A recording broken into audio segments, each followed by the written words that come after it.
penentuan kita teman-teman semua. Satu langkah terakhir yang itu bisa membuka pintu cukup lebar atau menutup sangat dalam bagi Boss Legends. Oke, tanpa berlama-lama kita ke line up dan gas! Ih, sedap kali. SMP Arena gas. Alarm bom tadi terlihat ya. Guna untuk langsung membantu aja. Langsung karya dari Orange Buff. Dari Boss Legend. Untuk bisa melakukan farmingan dengan cukup cepat. Tapi di bagian bawah. Kalau memang ada Lilia dan juga Melissa berada dalam satu lane yang sama. Tetap kali ini Melissa bisa memberikan jarak yang cukup untuk bisa menjauh dari Lilia loh. Entah mengapa ya. Aku dari posisi kali ini melihat menumbangkan Sutsujin mungkin agak cukup sulit kalau bukan karena cewek yang memiliki burst damage yang cukup cepat nantinya Profesor KB. Iya, apalagi kalau kita ngomongin soal bagaimana Sutsujin yang benar-benar powerful banget di arah early game-nya karena dia sangat tebal dengan baratsnya. Ini bisa menjadi sebuah malapetaka juga nanti ketika sudah mulai memasuki ke arah late game. Alright. Dan bahkan di sisi selanjutnya, Kairi bakal coba untuk menuju ke arah satu buah Little Wonder dan berhasil diamankan. Yap, ini dari first time di tengah. Udah menarik pula ke arah Sans. Tapi Sutsujin dengan level 3-nya hampir saja bisa mendapatkan satu Little Crab. Tapi ada gangguan yang datang cukup banyak. Benar-benar dipaksa untuk stay di level yang ketiga ya bahkan buat sekarang. Wow. Oh, Kiboy? Kiboy kali ini terlalu dalam dan mungkin ini adalah talent prediction by Axe. Di mana 4 caster menuju ke arah EVOS dan 2 menuju ke arah Onyx. Ini bukan tanpa alasan. Mungkin kalau aku melihatnya dari sisi tim Onyx Esports, mereka kekurangan damage. Kurang DPS, iya. Seorang Sutsujin nantinya. Tapi masalah utamanya adalah Kiboy. Ini memberikan tekanan ke arah Sutsujin agar Sutsujinnya tidak mendapatkan level yang seimbang dengan Kairi. Lihat, Kairinya level 4, Sutsujinnya stay di level yang ketiga tanpa stuck. Yes. Artinya dia akan menyusut perlahan-lahan. Yes, dan dia butuh satu buah slug, that's why dia ke arah tengah. Dan untungnya ada minion yang cukup banyak. Dan ini akan menjadi satu buah team fight yang cukup mahal di arah satu buah turtle yang dimenangkan oleh tim EVOS. Kenapa? Karena Onyx bakal ngegrogotin orange buff-nya. Sutsujin masih terkurung di level 3 loh. Ini sulit banget. Sementara ada turtle tepat pada depannya. Pendragon, Dream dan juga Tas tepat pada di bagian belakangnya. Ini Sutsujin. Direset. Mereka tahu bahwa mereka akan buying time dan meninggalkan level Sutsujin sejauh mungkin. Karena lihat Kairinya adalah level 5 sekarang. Karena purple buff. Dan Sutsujin ini memiliki mana yang terbatas loh. Jangan lupakan itu. Bakal coba masuk ke negara pun. Dreams akan menjadi pilihan utama dan retribution karena diambil oleh Sutsujin. Tapi bukan itu poin utamanya. Di mana ternyata Kairi tidak objektif menuju ke arah purple-nya. Aku kira dia akan mainin makro ke arah purple-nya. Ya. Kayaknya dia mau nungguin untuk dapetin level yang lebih pasti. Karena Kairi dengan selesainya purple buff nanti, dia bisa ada di level yang ke-7. Sementara Sutsujin, dia kehilangan orange buff. Dia hanya punya purple buff dan juga beberapa jungle di area bottom lane. Sehingga perlu dijaga ketat oleh Dreams agar tidak ada pencurian atau invasi jungle dari Onyx Esports di early game seperti tadi di 2 menit awal. Untuk emblemnya sendiri, killing spree. Sehingga tidak ada yang namanya cooldown retribution bagi Kairi. Namun untuk Sutsujin, dia juga mainin ke arah attack speed. Jadi cukup unik di sini. Bahwa dia tidak memainkan ke arah cooldown retribution. Yap, tapi terlihat Dreams kali ini harus mundur lagi. Kiboy mencoba untuk mengejar, mengusiri. First time dikeluarkan Sutsujin, tapi dengan Sunpo. Selamat kali ini Kiboy. Dan kali ini menurut gue Prof, lihat udah mulai dikejar sedikit demi sedikit. Dari sana Sutsujin dan juga Kairi nampaknya di depan sana. Mengungguli dalam satu level, tapi lihat damage-nya masih belum cukup, masih belum capable. Harus ada DHS dulu dia. Minimal kalau nggak DHS, cewek ini nanti punya glowing one. Itu yang dibutuhkan. Glowing one NOD, itu atau dia butuhkan. yang case terburuknya dari Onyx Esports adalah mereka split push. 4 dari Onyx Esports. Tapi dengan adanya Valentina, adanya Masha, Chow dan juga Lilia di gold lane, ini membuat team fight mereka berempat kuat banget. Oh, dia memaksa menuju ke arah Dreams. Kali ini Kairi, level Soundblade dikeluarkan. Dan bahkan di sisi sebaliknya Kairi fokus ke arah Sutsujin. Ditutup pergerakan Real World Manipulation di balik Real World. Dan bahkan time journey, it's real. Sutsujin still survive. Dan bahkan tidak bisa dikejar kembali oleh para pemain dari tim Onyx Esports. Melihat tidak ada DPS, sulit untuk menumbangkan Sutsujin. Walaupun kemenangan dari segi gold 700 perak sudah di tangan dari tim Onyx Esports. Iya, tadi Melissa juga berhasil untuk memberikan sebuah tindakan perlindungan, tapi Glovor sendirian di dalam satu Likar ataupun Kuba yang dia punya. Dan berhasil kali ini langsung diamankan. Gak ada yang lihat boy, kejedot gak ada yang lihat. Tapi untungnya The Way of the Dragon-nya masih connect, jadi sehingga memenangkan laning phase untuk cewek di area gold lane-nya. Pertanyaanku adalah satu, apakah cewek akan secepat mungkin mengamankan Glowing One? Karena itu adalah satu-satunya item yang bisa mengincar ke arah Sutsujin dan Sutsujin lagi-lagi mengamankan retribution yang on point. Ngeri juga ya. Dia benar-benar dalam posisi under ataupun posisi yang bisa dibilang owning. Dia tetap sabar, retributionnya tenang. Dan menurut gue pribadi, Ini adalah salah satu player yang cukup stabil di posisi under pressure ketika mereka ketemu Onyx yang berada di top klasemen. Oke, itemnya ada Magic Shoes dan juga Ancient Talisman, dan kali ini cewek juga selesai sepertinya sesaat lagi dengan satu Ice Queen Won. Gak cuma itu sih, kalau kita ngomongin soal Kairi, dia akan langsung menuju kepada Berserker's Fury. Dan kalau misalkan kita melihat dari Sujin, dia bakal langsung menuju kepada Radiant Armor untuk menjawab apa yang dilakukan oleh Suns dan juga cewek. Di satu sisi lainnya Suns mengincar karena durability juga karena dia membuat karena Clock of Destiny. Dan dijawab juga oleh Tas dengan cooldown cepatnya dari Ancient Talisman. Tapi ini pinter banget sih menurut gue Tas. Dia tahu dia bakal diincar karena backline. Dia tahu dia bakal disuruh tutup warungnya sendiri, real world manipulation. Iya, pasti. Dia butuh warrior boots. Dia pengen survive. Karena dari secara kalkulasi, cewek ini ditugaskan untuk seorang Sosujin, bukan untuk seorang Tas. Jadi cewek ini mau ngedive ke dalam itu berat Pak Pulung. Ini di bagian area Godland sendiri juga ada satu hal yang memang bisa diimbangin. Oke, untuk beberapa marksman lain bertemu dengan Lilia itu capek banget ya Prof. Iya. Capek banget, lu bisa langsung disuruh untuk recall langsung di tempat. Clear lane-nya juga Iya, cepet banget. tapi dengan adanya Madels, dengan adanya Mayas on You, ini bisa memberikan jarak di mana untuk kali ini. Ada lagi Real Man Flash yang dikeluarkan dari tubusan dengan penggunaan tadi. Dari Valentinanya bagus banget dan Dream datang dan juga memberikan bantuan cewek. Ceweknya tertangkap kali ini. Oke, bagus banget Dreams emang benar-benar menjadi sebuah penyelamat bagi sang macan di area bottom lane. Kalau bukan karena Dreams tadi itu mungkin bisa ditumbangkan. Dan bahkan kalau kita bisa bilang, cewek ini dalam under pressure. Dia tahu dia sudah memberikan early damage di early game di area bottom lane. Tapi dia nggak bisa bertahan lebih lama lagi. Kenapa? Karena Melissa punya poking damage yang besar. Ini kayak kebalikan dari game sebelumnya. Betul. Dimana turtle-nya ini menjadi jawaban ketika memang Clover-nya ini kalah lane. Sehingga Clover-nya masih bisa untuk farming, namun untuk sekarang Clover. Waduh, tertangkap basah. Tidak ada go away di dalam tubuhnya dan sekarang Turtle menjadi milik EVOS Legends. Badannya besar, Hey, tangannya kecil. kalau mengaum Masih farming ternyata Sujin. Tapi kali ini kita lihat para pemain dari tim EVOS Legends. Mereka mau coba untuk dapetin satu buah retribution dan berhasil. Duel yang dikeluarkan hanya untuk sia-sia dan Keyboy terperangkap dalam perut Sujin. Mencoba real world manipulation dan bahkan flicker ke arah belakang membuat Keyboy mendapatkan kerugian yang besar banget. Dan Suns mengambil Kerugian yang besar, ultimate Iya. telah dipakai. Suns bahkan langsung dengan mode defensifnya. Wow. time journey yang tidak terduga-duga ternyata diambil oleh Suns. Langsung dengan cepatnya mereka responsif sekali. Dan langsung Keyboy-nya juga flick out. Shunpo selamat dari real world manipulation. Yes, benar banget. Dan bahkan para pemain dari tim EVOS Legends, lihat Dreams-nya menempel selalu. Dia nggak fokus ke arah gold laner-nya. Dia fokus di mana Sosujin tidak sampai terpick off sama sekali. Harus dijaga. Karena dari segi power pick di early masih cukup kuat Prof. Tapi butuh all in.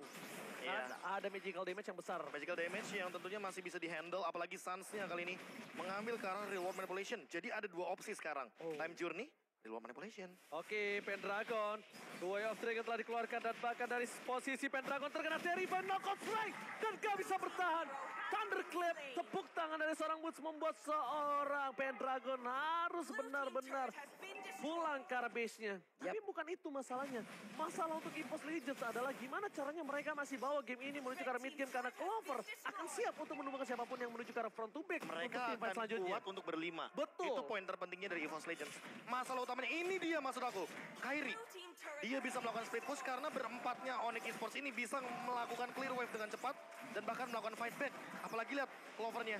Oke, real world manipulation, Clover. Satu tetes dari Suns berhasil ditumbangkan. Wow. Dan ini tipikal player Filipin dengan linknya. Jana Kitty, Kairi yang ada di Indonesia, mereka dalam under kondisi, mereka tetap bisa bermain dengan posisi macro play-nya, Iya, Profesor. macro play yang selalu dimanfaatkan apalagi dengan rotasi link yang cepat. Mirip loh gameplaynya. Dan mirip banget gameplaynya. Memang kalau kita ngomongin soal bagaimana membaca map itu bisa menjadi sebuah keuntungan kalau kita benar-benar memaksimalkan macro play di dalam sebuah game. Makanya tadi aku bilang formasi 4-1 Onyx Esports ini kuat banget. Apalagi ada Boots nih. Jadi 1-3-1 juga possible banget dilakukan. Apalagi Onyx Esports mereka bawa cewek dengan gold laner Lilia. Jadi clear wave-nya lihat cepet banget dan gak bakal kalah laning management. Oke. Ini, teriakan di bagian belakang sudah mulai lagi gitu ya. Aman cuy, aman aja. Dan sekarang Lord, Sudah mulai dicolek lagi. Sunsnya harus bersembunyi ataukah dia akan recall, tapi ternyata tidak karena dia udah set up dan juga menampakkan wujudnya. Cuman siapa nantinya akan langsung diamankan lewat Aimo yang dia punya. Oke, Devil's Outlet, Hancurnya sudah dikeluarkan. Yang penting knockback-nya gak ada, tapi Pendragon terperangkap di dalam zona landang. Dan bahkan lihat, mereka meriset semua yang dimiliki dari tim Onyx Esports. Lordnya terreset. Dan bahkan tim fight yang selanjutnya nampaknya masih bisa dihandle oleh tim Onyx Esports. Percaya atau tidak percaya, Yes. ini akan terus berulang. Sampai Mereka Lord jadi bait, abis itu mereka majuin hero-nya, targeting hero-nya. Udah dapat point kill, mereka mundur. Yes, tapi lihat ini. Udah ada Aiko bersender lemas nampaknya. Sedangkan Bang Pior sedang berapi-api. Melihat timnya mengungguli dengan 2000 gold difference. Dan di sisi sebaliknya, bahkan Sutsujin masih mau masuk lebih dalam lagi. Wealth Dragon untuk menghindari sebuah retribution yang baik dari Sutsujin. Keyboy, keputusan yang baik. Sebenarnya bisa di take down ke arah belakang. Tapi Keyboy lebih memilih untuk mengamankan Lord tersebut. Karena Menjauhi. Sutsujin beberapa kali lihat betapa bagusnya satu buah retribution dari Sutsujin. Kita harus akui, Profesor. Betul, setuju. Karena udah 3 kali Turtle bisa dibilang tadi sempat terancam. Apalagi ketika kita ngomongin soal under conditionnya mereka. Sutsujin bahkan mengejar ketertinggalan level. Dan sekarang Kairinya yang tadi benar-benar sama levelnya. Udah tiba-tiba dia langsung melakukan sebuah farming yang manis. Dan bahkan Blade Armor dari Keyboy ini sudah bisa menjadi sebuah jawaban untuk Clover-nya sendiri ketika dia membutuhkan Malefic Roar. Alright. Ini mereka harus hati-hati juga ya, karena ada reward manipulation juga yang dipegang oleh Suns. Mereka harus berhati-hati, mereka tidak bisa masuk terlalu jauh untuk sekarang karena tasnya. Karena efek yang begitu menyakitkan pula dari cewek-cewek memaksakan diri, tapi Black sudah dikeluarkan. Oke, tapi Sutsujin tertinggal seorang diri tadi bermain dari reward manipulation. Berhasil membuat Sutsujin mundur ke arah belakang. Dijemput oleh Tas Jadi kali ini dan bahkan di sisi sebaliknya. Di Onyx Esports mereka tahu mereka tidak bisa menembus high ground mereka. Udah tidak ada ultimate dan memilih untuk menunggu super minion yang selanjutnya. Dan ini super minion yang penting banget. Karena masih ada satu wave lagi dan mereka bisa mendobrak paksa lebih tepatnya. Apalagi Kairi, BOD mau langsung Blade of Despair. mau burst. Oke, dan mungkin akan diserahkan kepada Malefic Roar untuk kelas itemnya karena Kairi udah punya power untuk true damage-nya. Apalagi dengan Warrior Boots, dia bisa melakukan team fight front to back. Oke, Mereka mau ngincar Sutsujin lebih tepatnya. Genian, wah ini Genius One pinter banget karena apa?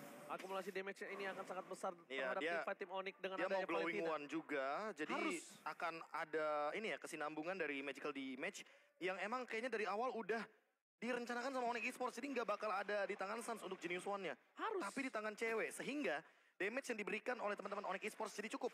Karena berbanding terbalik dengan Oracle. Oracle item individual.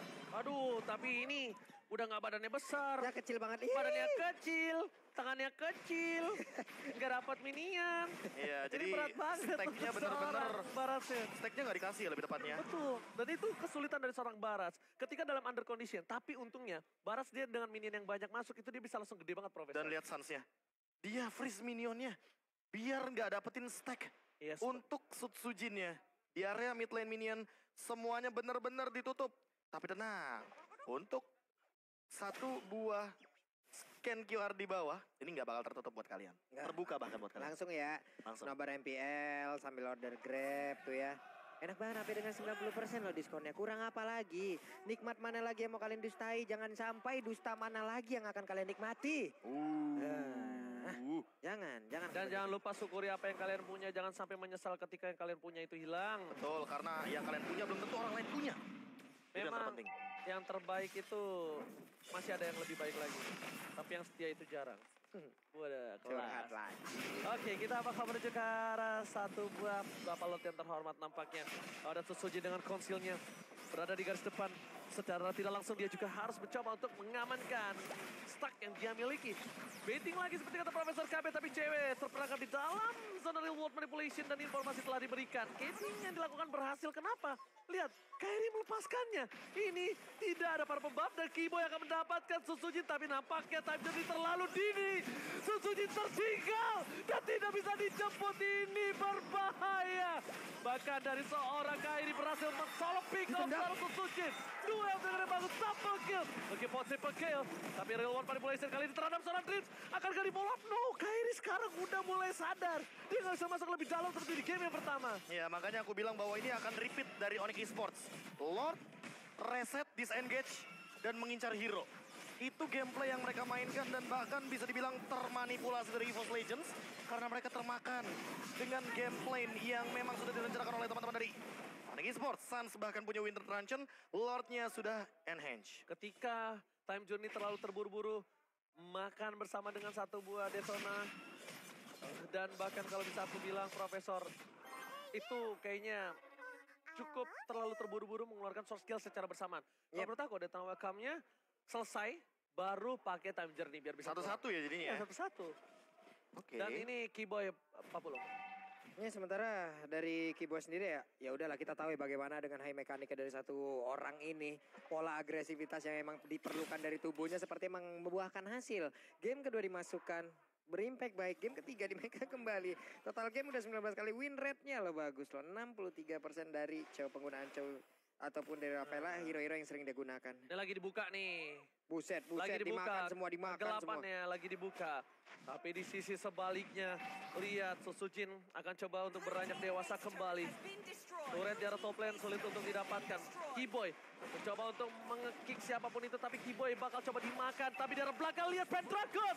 Gak berhasil melakukan pick up dan bahkan base-nya terbuka dengan sangat bebas.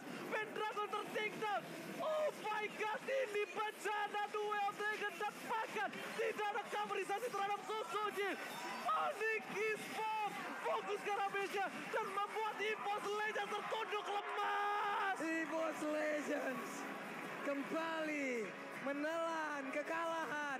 Reverse sweep ya. Reverse sweep. Kembali